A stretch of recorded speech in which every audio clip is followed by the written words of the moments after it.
തീപാറുന്ന രാഷ്ട്രീയ പോരാട്ടത്തിന് വേദിയാവുകയാണ് തൃശൂർ. ശക്തന്റെ മണ്ണിൽ വമ്പന്മാരുടെ കൊമ്പുകോർക്കൽ.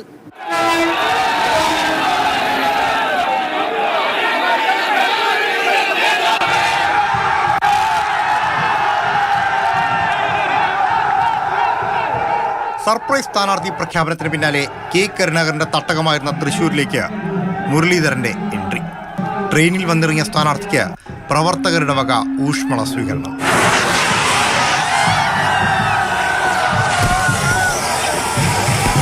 നാളെ കൺവെൻഷനോടെ UDF ക്യാമ്പ് കൂടുതൽ സജീവമാകും.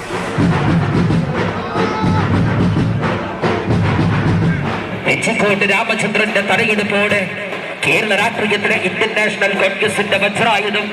ഈ സീറ്റ് നിലനിർത്താനും വർഗീയ കക്ഷികളെ ഈ മണ്ണിൽ നിന്ന് തുടച്ചു നീക്കാനുള്ള പോരാട്ടമാണ്. ഞാൻ തൃശ്ശൂരിന്റെ ദാസനായി പ്രവർത്തിക്കുകയാണ്. എടുക്കാനല്ല, ദാസനായിട്ട് പ്രവർത്തിക്കാനാണ് ഞാൻ ഇവിടെ വന്നത്. ദിവസങ്ങൾക്ക് മുമ്പേ പ്രഖ്യാപനം വന്നതിനാൽ പ്രചാരണ തിരക്കിലാണ് ഇടതു സ്ഥാനാർത്ഥി VS സുനിൽകുമാർ. മത്സരം LDF-ഉം UDF-ഉം തമ്മിലാണെന്ന് സുനിൽകുമാർ പറയുന്നു. ഞാൻ അച്ഛൻ്റെ തട്ടകം അമ്മയുടെ തട്ടകം ഒന്നുമല്ല, അത് ജനങ്ങളുടെ തട്ടകമാണ്. ജനങ്ങളാണ് തീരുമാനിക്കുന്നത്. ഞാനിവിടെ വളരെ ചെറുപ്പം മുതലാണ് തൃശ്ശൂർ പ്രവർത്തിച്ചുകൊണ്ടിരിക്കുന്ന ഒരു പൊതുപ്രവർത്തകനാണ്.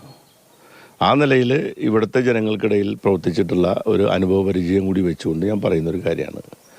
ഏത് സ്ഥാനാർത്ഥി ഇവിടെ UDF-ൻ്റെ ആണെങ്കിൽ LDF-ൻ്റെ ആണെങ്കിൽ വന്നാലും ഇത്തവണ LDF ഇവിടെ ജയിക്കും.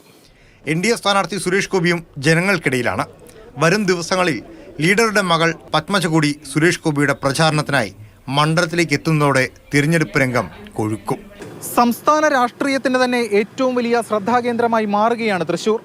സ്ഥാനാർത്ഥികളുടെ വലിപ്പമാണ് ബിഗ് ഫൈറ്റിന് കളമൊരുക്കിയത്. ഇനി കൊടുമ്പിരിക്കൊണ്ട പ്രചാരണ പൂരമായിരിക്കും ഇവിടെ.